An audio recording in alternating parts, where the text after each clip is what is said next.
Assalomu alaykum, aziz talabalar. Bugun sizlar bilan qimmatli qog'ozlar bozori fanini boshlaymiz.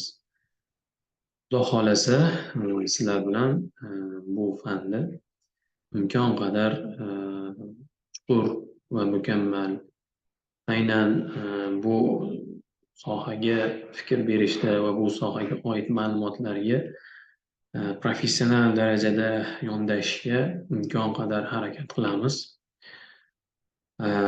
Bu fan aynan qimmatli qog'ozlar bozori fani judayam hozirgi zamonda, hozirgi aynan kapitallashuv va insonlarni mol-mulkini o'ta darajada jozibadorlik bo'lib borishi natijasida bu soha eng dolzarb sohaga va eng rivojlanishga judayam yaqin turgan, aynan O'zbekistonda judayam yaqin kelajakda rivojlanib ketadigan sohaga aylanib boryapti.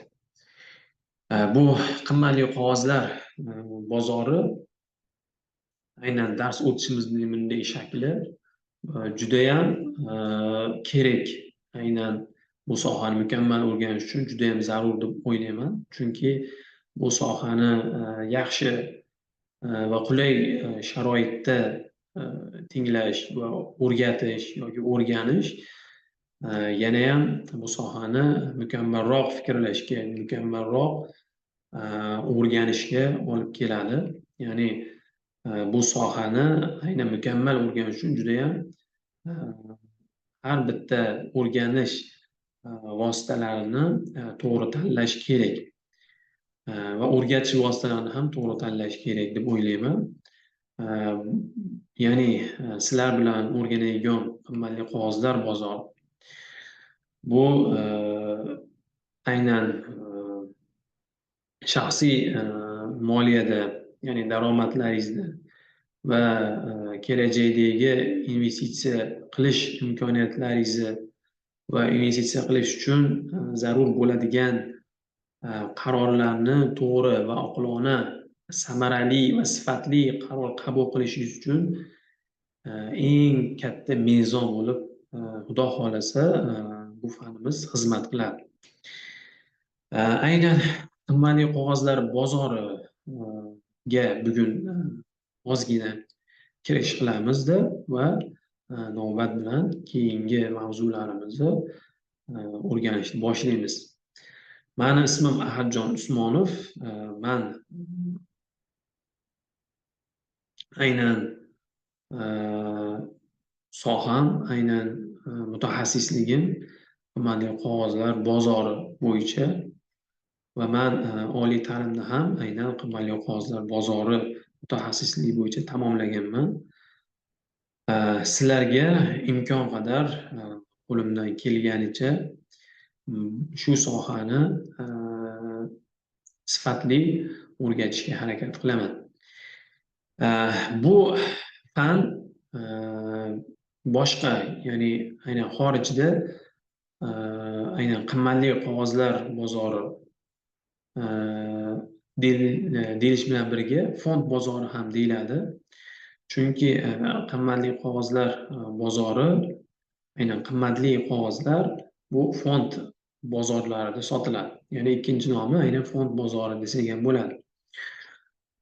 Aynan nima uchun qimmatli qog'ozlar deyilgan? Aynan nima uchun qimmatli? Mana savol tug'ilishi mumkin, qimmatli qog'oz nima o'zi? Mana biz cho'ntagimizda turgan pul ham bu qimmatli qog'oz. Lekin qanday ma'noda qimmatli qog'oz? Uni pulimizga ketgan materiallar, xomashyolar qimmatli buyumlardan olinsa-da, lekin aynan ma'no jihatdan u qimmatli qog'oz bo'la olmaydi. Ya'ni tovar jihatdan qimmatli qog'oz bo'lishi mumkin, lekin foydalilik jihatdan qimmatli qog'oz bo'la olmaydi. Ya'ni qimmatli qog'ozlar deyilganda bu aynan o'sha hujjatda yoki o'sha qog'ozda qanday qog'oz bo'lishidan qat'iy nazar o'sha qog'ozda o'sha qog'oz egasi uchun muntazam foyda keltiruvchi xususiyatga, ya'ni xossaga ega bo'lishi kerak. Bu nima degani? Bu deydigan bo'lsak, bu mana pulingiz cho'ntagingizda turdi, bu sizga muntazam ravishda foyda keltirmaydi. Aslida ziyon keltiradi, aslida zarar keltiradi. Pulimizni bo'sh turib qolishi. Biz o'tamiz hali inflyatsiya ko'rsatkichlaridan, aynan investitsiya qarorlarida inflyatsiya ta'sirini biz hali keyingi navbat darslarimizda o'rganamiz. Endi yana haligi mavzuga qaytadigan bo'lsak, aynan pullar qimmatli qog'oz bo'la olmaydi. Negaki ulardan naflilik darajasi davomiy emas. Ya'ni biz pulni faqatgina bir marotaba ishlatamiz xolos. Ya'ni bitta sotib olish uchun ishlatamiz, bo'ldi. Nafi bizga bir marta tegadi xolos. Lekin qimmatli qog'ozda aynan biz o'rganib turgan qimmatli qog'ozda nafi o'sha aktiv, ya'ni o'sha instrument, o'sha qog'oz bizda turgan sari bizga foydaliligi oshib boraveradi. Ya'ni qimmat keltira olaveradi, qiymat keltira olaveradi. Endi aytishimiz mumkin, bugungi pullar shakli bor. Misol uchun dollar yoki yevro, bular ham borgan sari o'sha mulk egasiga qiymat beradi-ku, ya'ni dollar kursi oshsa ham o'ta foyda olgandek foyda oladi-ku, ya'ni qayta baholanish natijasida deyishimiz mumkin. Bu fikr ham qimmatli qog'ozlarga sal yaqinroq boradi, lekin aslida qimmatli qog'ozlarda aynan mana shu vaziyat bilan farqi shuki, qimmatli qog'ozlarda huquq bor. Aynan siz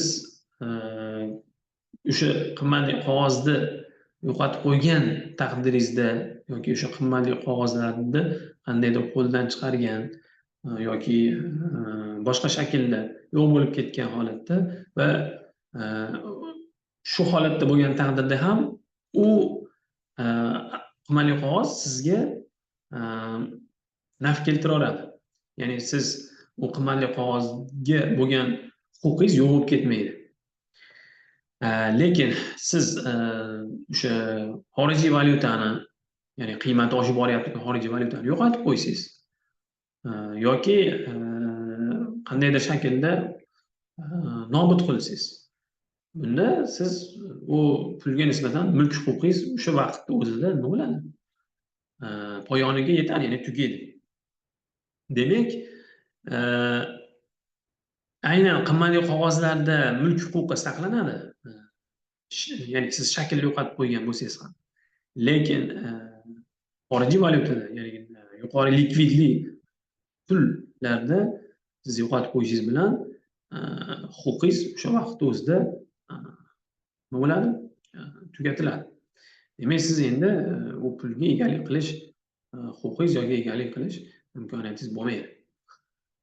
Demak, mana solishtirib oldik har tomonlama aynan eng likvid pul bilan va qimmatli qog'ozlarning eng katta farqi.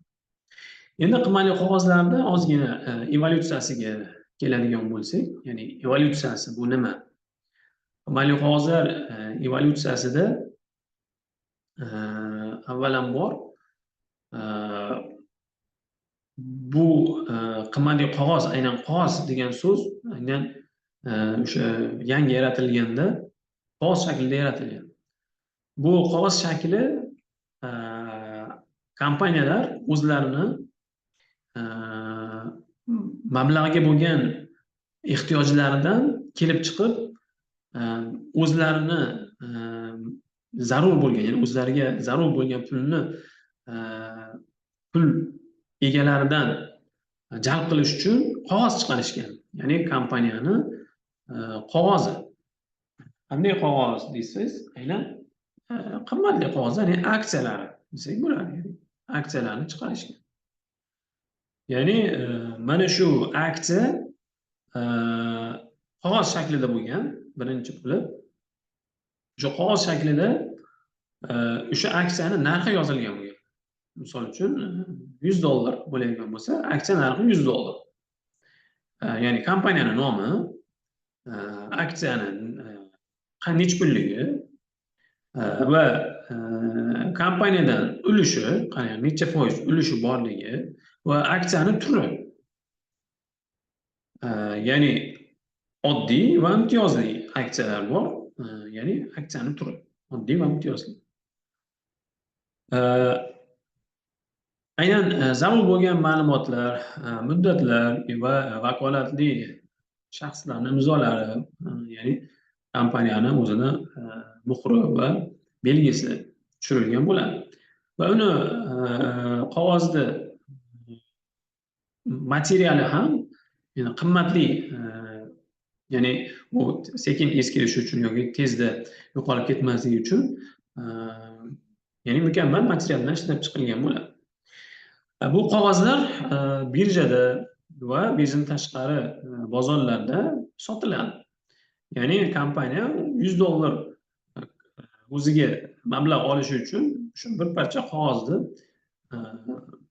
emissiya qiladi, ya'ni muomalaga chiqaradi, emissiya chiqaradi va bu muomalaga chiqqan aksiyani kim sotib oladi?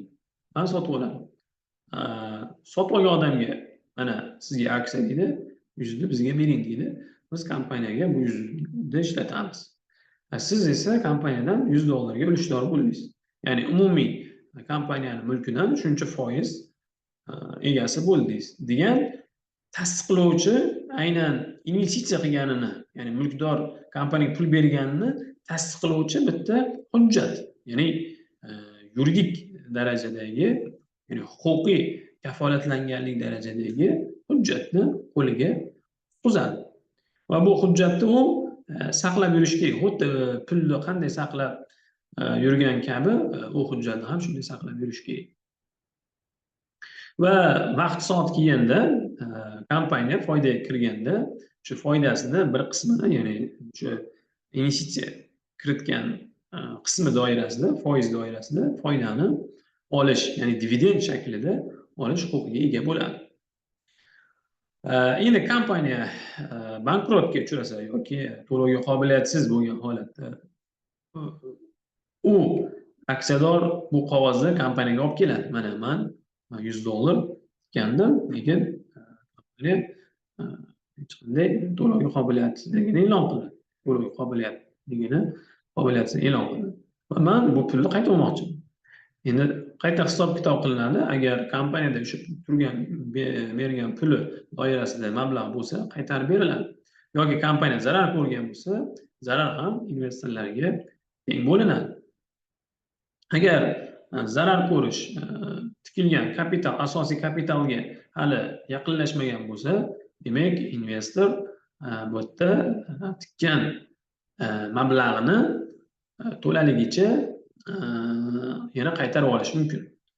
Yo mol-mulk shaklida yoki boshqa moddiy ko'rinishda qaytarib olish mumkin. Demak, aynan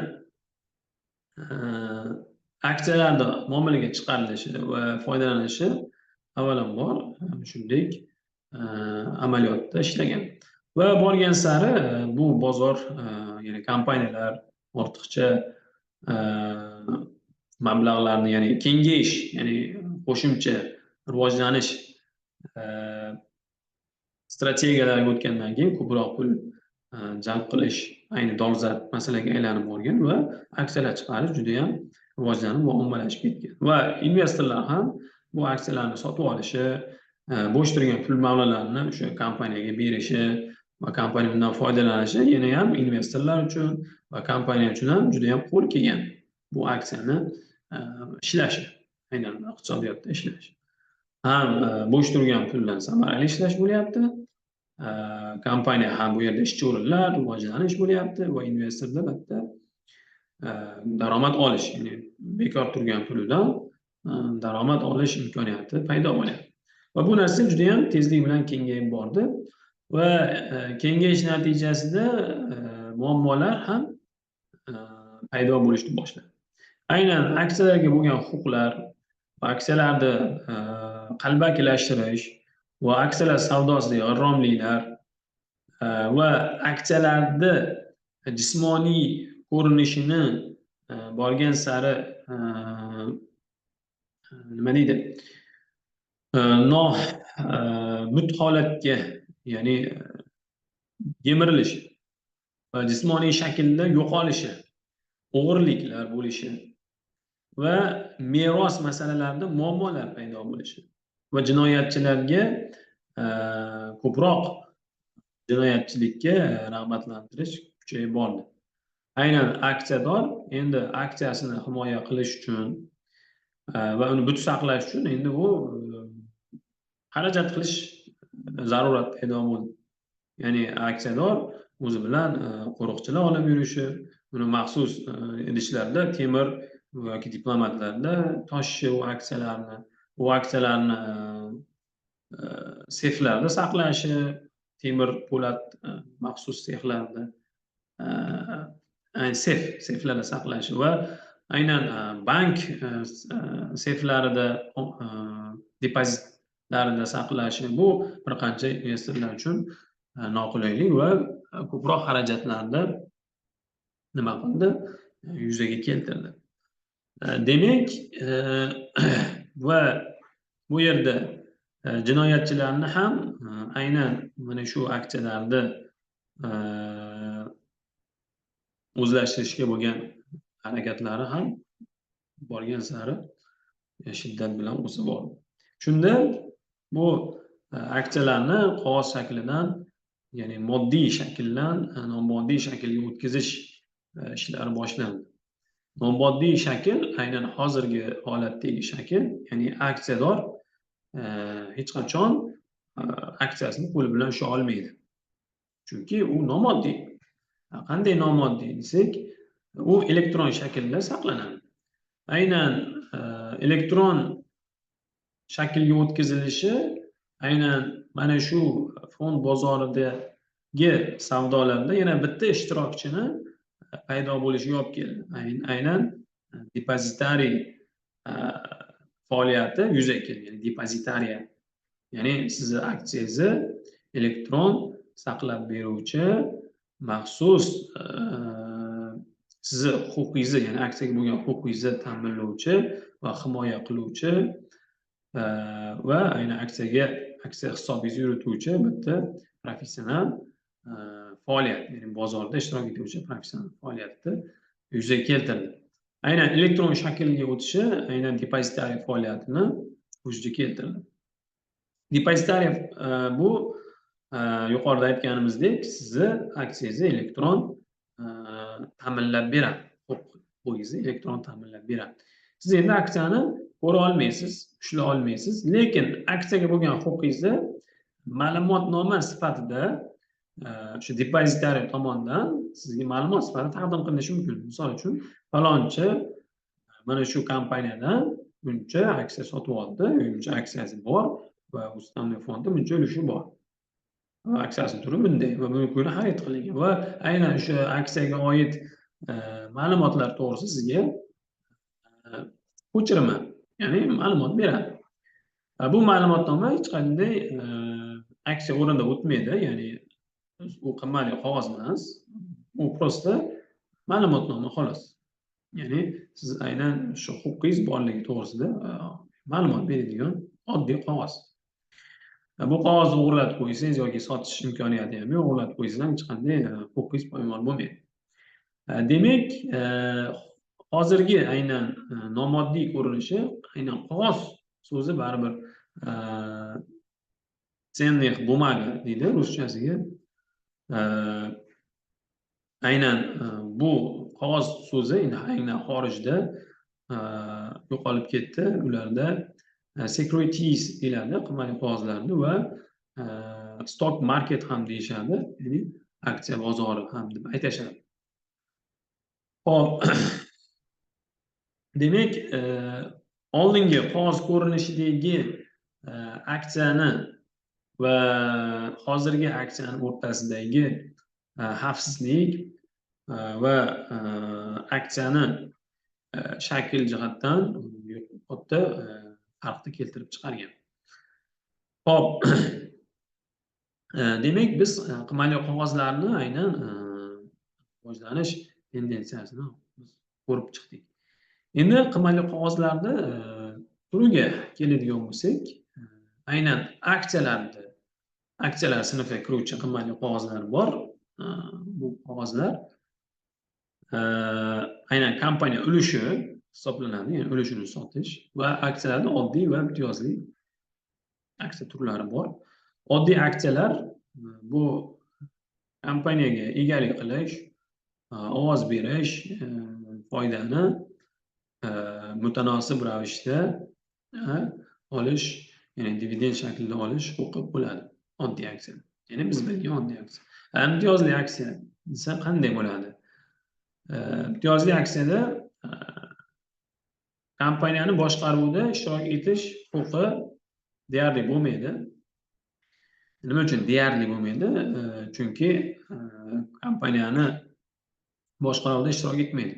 Sabab bu imtiyozli aksiyador, ya'ni aksiya egasi bu qat'iy belgilangan foizni oladi kompaniyadan. Ya'ni daromad ko'rishidan qat'iy nazar, zarar ko'rishidan qat'iy nazar kelishilgan, ya'ni kompaniyani daromadidan topgan puldan hech qanday proporsional taqsimlanmasdan qat'iy, ya'ni yozib qo'yilgan, ya'ni mustahkamlab qo'yilgan, kelishilgan foizni olish huquqini beradi. Ya'ni foyda ko'radimi kompaniya, yo'qmi, shu kelishilgan foizni oladi, ya'ni dividendni oladi. Shuning uchun ham kelishilgan pulni olyaptimi, demak kompaniyani boshqaruvida ishtirok etish hech qanday zarurati yo'q. Chunki uni boshqaruvida ishtirok etish ijtimoiy haq qilmaydi. Aynan foydasiga ham, avvaliga dividend hajmiga ham hech qanday ta'sir o'tkazmaydi. Shuning uchun ham kompaniyani boshqaruvida ishtirok etish huquqi bo'lmaydi. Ya'ni qat'iy belgilangan foizni oladi. Imtiyozli deyilishiga endi nima sabab? Aynan nima uchun imtiyozli deyilyapti bu yerda desak, imtiyozliligini bitta yaxshi, ya'ni aynan ko'rinishi bu kompaniya agar tugatiladigan yoki bankrotlik yoki kompaniya o'z faoliyatini to'xtatib turgan va yopilyap turgan bo'lsa, aynan investorlar oldidagi majburiyatlarni avvalambor birinchi bo'lib imtiyozli aksiyadorlarga, ya'ni imtiyoz sifatida ular birinchi olish, ya'ni ularga birinchi berish tartibi birinchi bo'lib qoniqtiriladi. Nimagaki, imtiyozli investor kompaniya tugatilsa mulkini birinchi olish huquqi bor. Ya'ni imtiyozli shaklda, ya'ni birinchi bo'lib olish huquqi bor. Ya'ni imtiyozli aksiyadorlarda mulklari beriladi, keyin oddiy aksiyadorlarda mulki tarqatiladi. Ya'ni o'sha imtiyozli deyilishining ham sababi aynan birinchi bo'lib olishi va qanday kiritgan bo'lsa, o'shanday qiymatda olishi. Va imtiyozli, ya'ni birinchi bo'lib olishi. Oddiy aksiyadorlar ular keyingi o'rinlarda turadi. Foyda ziyonga sherik bo'lgani uchun ziyonga ham sherik bo'ladi. Imtiyozli aksiyada odatda kompaniyani birinchi mol-mulklariga ular da'vogar bo'ladi. Shuning uchun ham imtiyozli deb aytiladi. Hop, endi bu imtiyozli aksiyalar faqatgina kompaniyani o'zini ichki nizomida belgilangan hajmda sotiladi. Ya'ni aynan O'zbekistonda 25% dan oshib ketmaslik kerak imtiyozli aksiyalar ulushi. Ya'ni umumiy aksiyalardan 25% imtiyozli bo'lishi mumkin xolos. Boshqa davlatlarda boshqa 20, 15, 10 bo'lishi mumkin. Ya'ni kompaniya o'zi belgilaydi. Endi imtiyozli aksiyalarda va oddiy aksiyalarda nima farqi bor? Kompaniya uchun nima-yu, qanday foydaliligi, investor nuqtai nazaridan qanday ularga manfaat? Oddiy aksiyada foyda ziyon o'rtada. Ya'ni kompaniya katta foyda ko'rsa ham, investor bitta foydani nima qiladi? Oladi. Imtiyozlida, ya'ni kompaniyaning bitta manfaati, imtiyozlida beriladigan dividend, ya'ni fiksirованniy, ya'ni qotirilgan summada bo'ladi. Biz yuqorida aytdik. Ya'ni aynan kelishilgan summada bo'ladi. Bu kelishilgan summa ham aynan yuqori bo'lmaydi. Chunki bir me'yorda berish va javobgarlik olgandan keyin imkon qadar kompaniya o'rtachadan pastroq qiymatni kelishadi. Chunki risk yo'q. Aynan kompaniya yuqori daromadga kirganda ham u shu belgilangan, ya'ni past summadagi dividendni imtiyozli aksiyadorga beradi. Ya'ni kompaniya qachon imtiyozli aksiyadan foyda ko'radi desak, qachonki yuqori daromad ko'rsagina foyda ko'radi. Investor uchun qanday manfaat? Aynan imtiyozli aksiya deydigan bo'lsak, imtiyozli aksiyada investor uchun stabil daromad, ya'ni riskni nollashtirish, risk darajasining pastligi va davomiy daromad kelishi bu investorda moliyaviy rejalarida qo'l keladi. Demak, bu ko'proq konservativ investor, ya'ni ehtiyotkor, riskka moyil bo'lmagan investorlarda ko'proq xarakteriga bu imtiyozli aksiyalar to'g'ri keladi.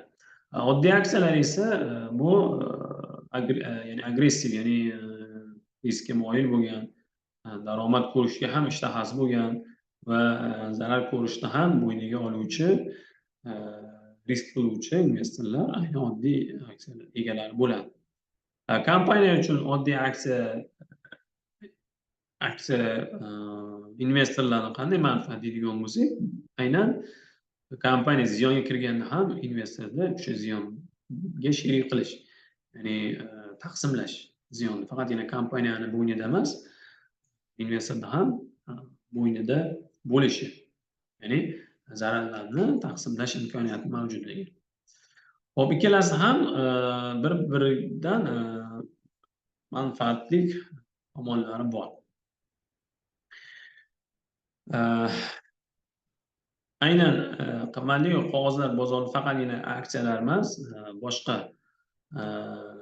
turlar ham bor. Uni sizlar bilan darsimizda navbat bilan ketamiz.